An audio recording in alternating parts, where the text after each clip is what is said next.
Hi, my name is Kate, and I love to read. Like, I was carrying books around with me before Kindles were a thing. So I decided to start a podcast where I interview the authors of some of my favorite books, ask them all of my questions so that I can read between the lines of the books. Welcome back to another episode of Between the Lines. I'm here with Kimberly Belle, who I've been a fan of for a really long time. I've read multiple of her books.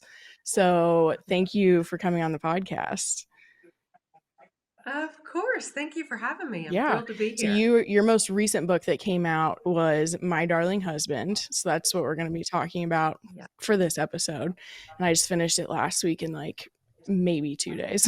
It was that I good. love Yeah. that. It only took me half a year to write, but you can read it in two Yeah, days. yeah. That's good. Yeah, so let's talk about you for a little bit. When did you know you wanted to write a book, or when did you know you wanted to be an author? So I'm not one of those authors who, like wrote their first book in crayon. I have lots of author friends who were like, I never wanted to be anything else.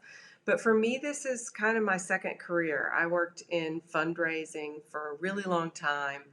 But I always, and I really enjoyed it, but I always felt like, I don't know, I just felt like that wasn't quite it for me. And I always had this secret dream.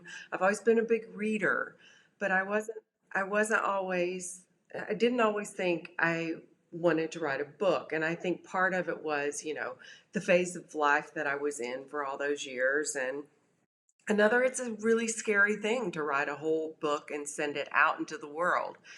So it took me a bunch of years to get to a place where I thought, okay, well, maybe I can do this.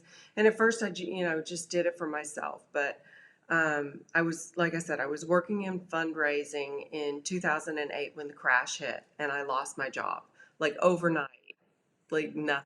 I woke up and I thought, okay, well, maybe this is the universe giving me a sign, like do this thing that you've thought that maybe you wanted to do. So I could have gone out and gotten another job, but I decided to go for it. And like I said, that was 2008, and my first book didn't come out till 2014. So that tells you a little bit about how long it took me to figure out what I was doing and how to actually write a book.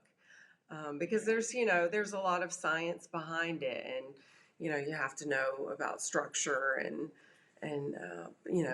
building conflict and character and all those millions of things. So it took me a while to figure out what I was doing, but yeah, now I can't imagine doing anything else. That's so cool. I love hearing stories where like something happens, like you lose your job and you decide to just like go after something you actually want. That actually happened to me too. So it's really cool hearing other people, yeah, hearing other people have that experience.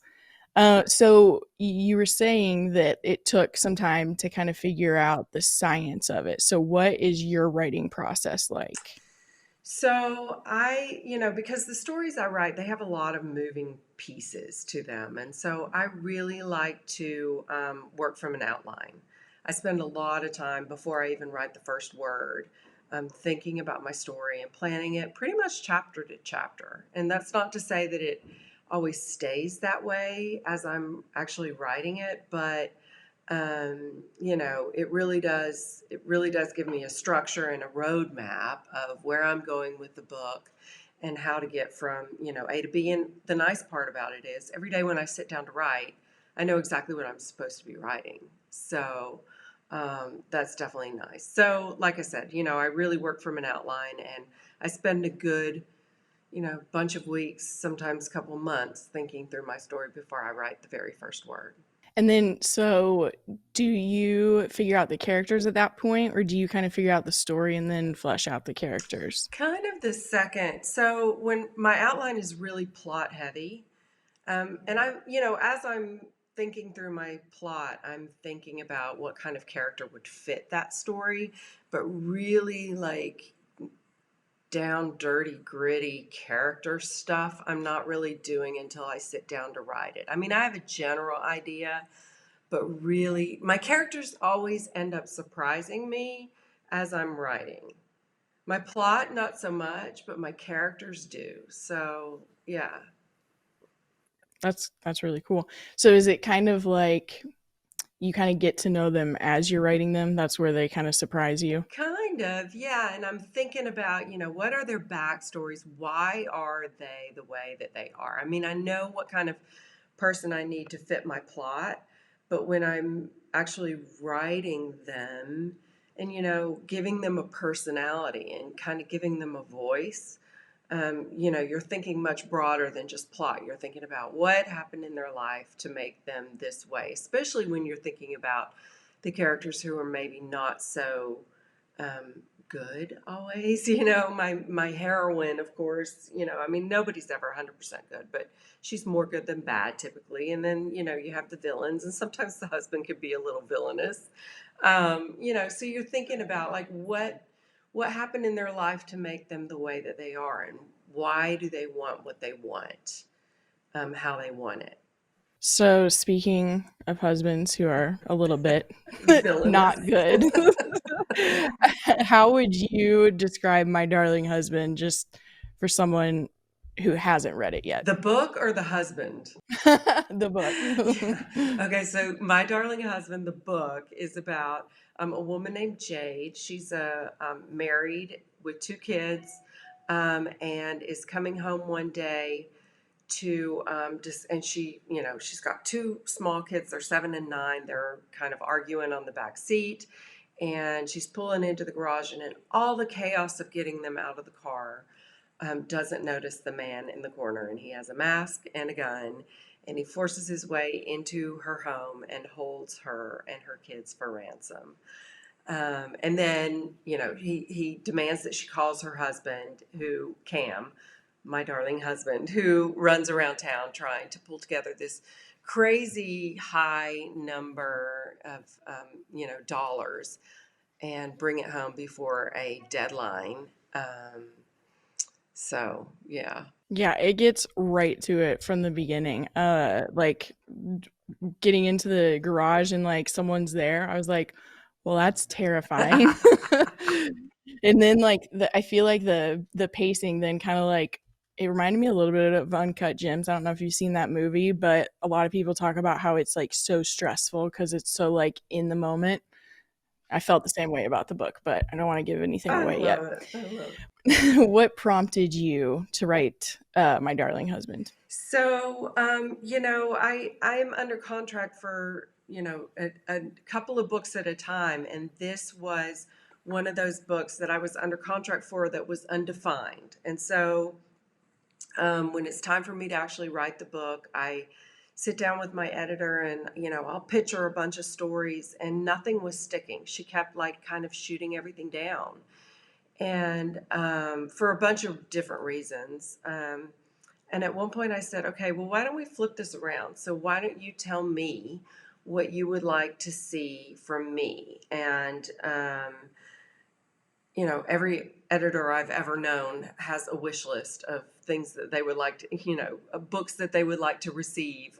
So I flipped it around on her, and she sent me a list of maybe 5 things. And one of them was a mother protecting her home and her family from danger. And as soon as she said that, I just kind of knew what this story was going to be. It like kind of fell into my head, because I live, for a good part of the year in Atlanta, and that is a city, unfortunately, that has its fair share of stories like this. And I actually know a couple of people that it's happened to. So it was very front of mind and very, current in my head. So when it was time for me to actually write this story, it was just right there, for me to grab onto. Yeah, it's kind of cool that like I mean, it's sad that it's happening to other people, but it's kind of like since you could draw from that to create a story that they were interested in, that is pretty interesting. So, who would you cast for the main characters if it was a TV show or movie? I always flip this question back around because I'm so bad at. I'm like that person who looks through People magazine and is like, "Who are these people? I don't know any of That's a good point. them." Maybe it's my age. That's I okay. don't Not know. everyone has answers for this one. It's hard. You definitely want someone who's, going to be a little bit Southern. They have to have the accent or be able to do the accent. Um, Right. Someone suggested Reese Witherspoon for Jade. I don't know. She might be a That's little. who came to mind. Yeah, really? Yeah, because she's, When you said Southern, it was making me. She has done like dark hair before too. right. Yeah. For Cam, I don't know. I call him a big, tall Mediterranean man, but I don't know who that would be. I guess I can't really think of it right now either. That's okay. I'm so bad It's at just a fun that. question. I'm like, I But speaking of that, do you think it would translate better into a TV show or a movie? you know, I, if I had my choice, any of my books, I would say TV, just because I feel like the things that they're doing now on TV, the limited series, are so much more interesting and kind of push the envelope in new and interesting ways than the movies. The movies, I've just been really disappointed with movies lately. I think everybody's kind of more focused on TV, don't you? Yes, I've been loving how many limited series there are. Like even if it's not a book inspired, but a lot of them are. It's so cool being able to like really dive into characters in like 8 to 12 Yeah, episodes. yeah, I love it. So my choice for any of my books would be TV for sure. I totally get that. We barely go to the movies anymore. And we haven't like really seen one to rent even that we've really wanted to. We just watch TV and read. I know, same here. And my husband is a big movie guy. I mean, I like TV. He likes the movies because it's shorter. He's not a binger. Yes. So, but yeah, when we look for a movie, I can't find one. That's what we run into because my husband's the same way. Like he does like the idea of watching a slow burn drama is like not gonna work for him. So he likes like Right. shorter stuff too. So we're always trying to find stuff, but I feel like I agree. There aren't as many good movies right now, at least. Yeah. Well, next section here, we are going to start talking about the book. So there will be spoilers. So if you haven't read it yet, pause and go read it and then come back. But if you're here because you already read it and you're excited to hear about it, you can just keep listening. Awesome. I love spoilers. I love talking spoilers. Yeah. It is really fun getting to kind of like dive into what actually happened. So it is a super intense thriller, kind of like I mentioned. The pacing reminded me so much of Uncut Gems, actually, which there we go. There's one good movie that I've seen in the last 2 years. There you go. There is one. Um, but in Jade's case, there's also kind of like examining motherhood. And even in Sebastian's case, there's very much like examining fatherhood. So, you did you set out to really examine that in the context of a thriller? It wasn't so much Jade's parenting role that I was aiming for when I first sat down to write this story, but it was definitely Sebastian's and also Cam's. And what I wanted to do was kind of give them a parallel motivations because they're both really ultimately they're both trying to protect the people that they love most, right? Yeah. Different ways. They also have, this past that conflicts with, they've worked together. There's some money issues there. And so, but ultimately I wanted them to want the same thing. Their methods of going about getting it are maybe very different, although they're both willing to push the envelope and do some things that are maybe not legal in order to reach their goals. Yeah. That was it was kind of cool because there were parts where Jade was thinking like I will kill this man because of like how he's threatening my family. And it was almost the flip side of it for him, for Sebastian, where he was like, I will hurt someone for my daughter. Like I feel like it's debatable whether he would have actually killed anyone. Gone through with it, especially the kids. I don't think he would have killed a kid. That was the vibe I was getting. So it's like he was willing to hurt a little bit, but they Yeah, both had and threaten a lot. didn't threaten a lot. Yeah. But they both had such similar, both of them were feeling, Jade and Sebastian were both feeling so strongly about their children. Right, So it was right. cool. And the main theme of the whole story, if you look at all three parents, is like, how far will you go to save your child, basically, Yeah. or children? Yes. Yeah, that was one of the other questions I had was like about how both men, so Cam and Sebastian, they both feel a lot of pressure to provide for their families. And so Sebastian, it felt like life or death for his daughter, and so he went to a violent extreme to help her. But then for Cam, his ego kind of had him convinced that his financial situation was basically life or death, and he did less violent things, but they're also pretty nasty things. So Right, would and not you, legal you things. not legal things, who would you say is the better man if that's possible? Or are they the same with different methods?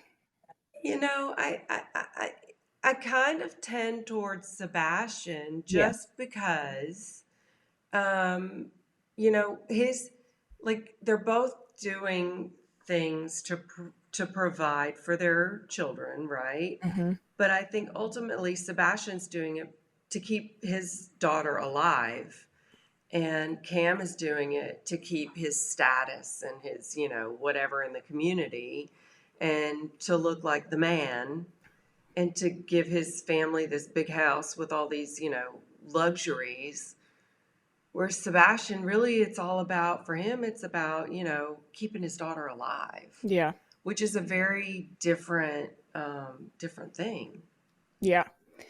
And it depending on whose perspective, like who the chapter is, you almost like feel differently just because you're like in one of their heads. So you can kind of feel with Cam, you feel the pressure, you can kind of understand why he has acted the way he's acted. And with Sebastian, it's the same thing where knowing their intent makes you feel a certain way about the Right, character.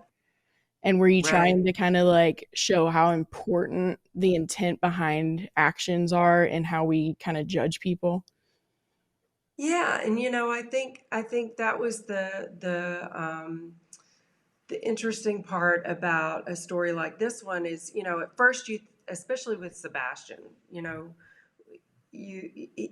he's doing this horrible, awful thing from the very beginning. He's threatening this family. He's, throwing their lives into like this craziness. But the more the story progresses, the more you understand why he's doing what he's doing. And that makes him, it gives him a degree of sympathy, which you don't expect going in to get for the villain.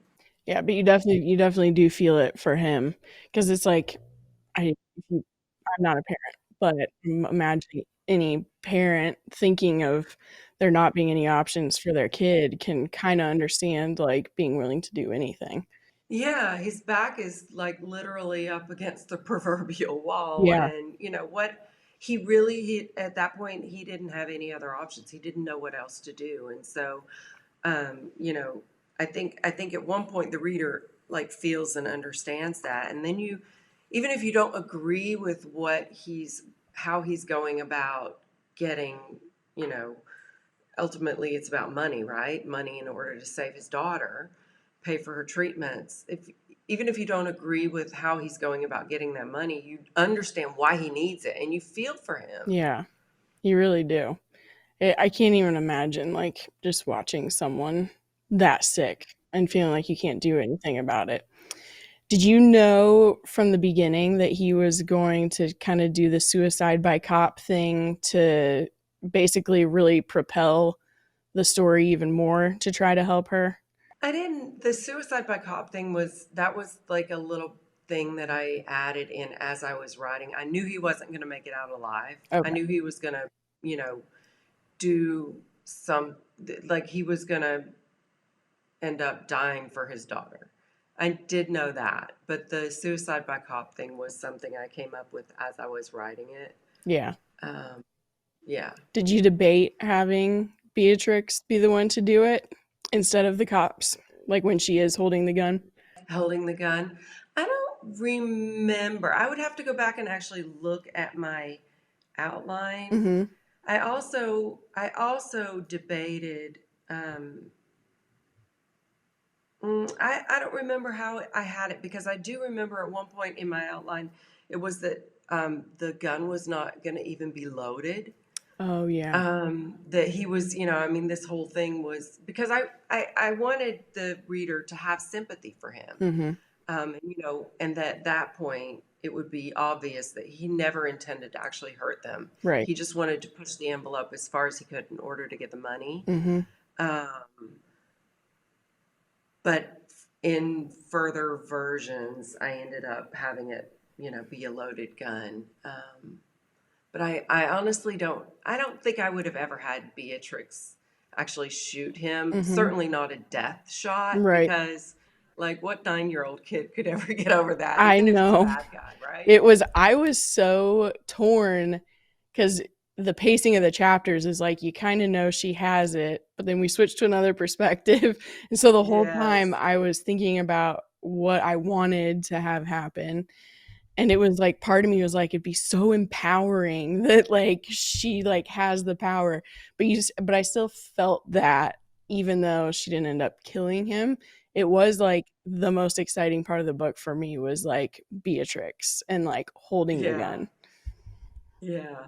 Yeah, I loved that kid. She was actually a surprise as I was writing that she was as and I knew I wanted her to be, smart enough to do some things that would, I don't know about save herself Yeah. 100%, but like do some things that would freak her mother out Mhm. because it's too brave. I Yeah. mean, in that position, what do you do? Like if Mhm. your kid is that smart and that brave. I Mhm. mean, you almost want her to save herself, but you also don't want her to take the risks, Yeah. right? It's a very weird, fine line you walk then in that case. And so I knew I wanted her to be smart and maybe saucy, maybe too saucy. Um, but yeah, she kind of freaked me out as I was writing her too. She was so fun. I loved the character the whole time. Just like the idea of someone that young who was like, I'm not taking this. Like even from a guy who's being scary, I'm not this isn't gonna be how I go down. I Right, loved it. right. She was very cool. So in the ending, uh Cam does have to pay for his actions, which I did like. I couldn't tell if it was gonna still kind of end on a happy note, but I did love that he still did have to face what he'd been doing. But you leave it kind of on a cliffhanger of whether he and Jade had, or if Jade's okay with everything, if they've kind of resolved stuff or are still together. Did you know you wanted to end it on an open ending? I don't know if so it's funny, like in my head, it's not really that much of an open ending. I Mm-hmm. see why readers think that Mm-hmm. because of the last couple of lines in the Yeah. book. But if you read Jade's last chapter, I don't feel like it's as much of an open ending as people are saying. I think I point readers in the direction where what Jade is thinking. Yep. And I think, an experience like she had been through Mm-hmm. that puts things into perspective. So your husband maybe, had some bad deals, or Right. he Right. he had loan shark money, and maybe he burned down a club or two, but he saved his kids ultimately. Like, I mean, they survived, and I think that puts all that other stuff into perspective. um, and I think never in any of the story did I suggest at any point that they didn't love each other very much. So, I feel like the in my mind at least, it's not so much of an open ending as to whether or not they'll be together. Right. That was how I felt about it, but I didn't want to like ask you to explain it since you wrote it the way you wanted to write it. But Jade's last chapter, there's a lot that I loved about it because it was a lot of what you just said. She was so sure that she would do anything to get her family back together. Like she mentions that. And even with Beatrix, when she's kind of realizing, like, maybe I don't need to push stuff on her so much.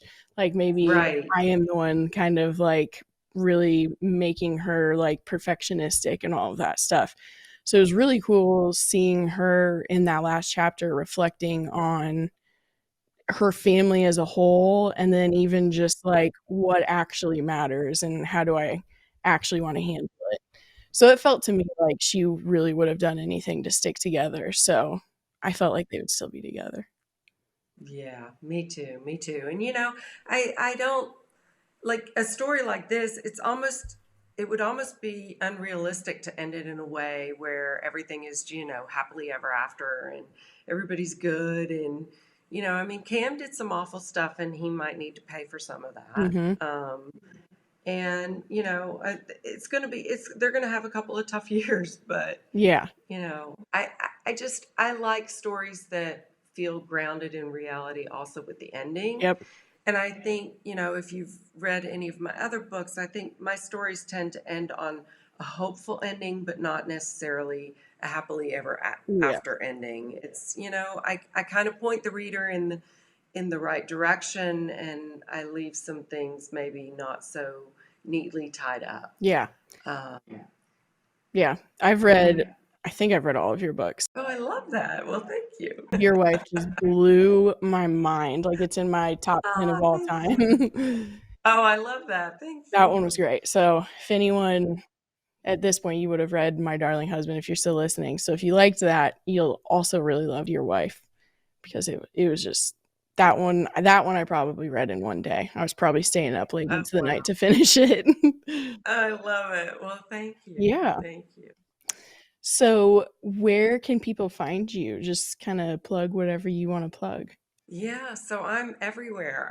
I'm on Instagram, I'm on Facebook and Twitter, Goodreads, all of the above. All my links are at KimberlyBelleBooks.com. You can click on all my socials and find me anywhere. I'm spending way too much time probably on those social media platforms, but they're fun. And I love talking books and chatting with readers, so definitely find me there. Yeah, I think we're all on those apps too much, probably. Probably. Unfortunately. Well, thank you for coming on the podcast and talking about your book. Of course. Well, thank you for having me. This was fun. I love it when I get to talk spoilers and actually talk about like what really happened in the book. Yeah, Usually it's, you have to be so careful, but right. this was fun. I'm glad. Well, thank you, and thank you everybody for listening.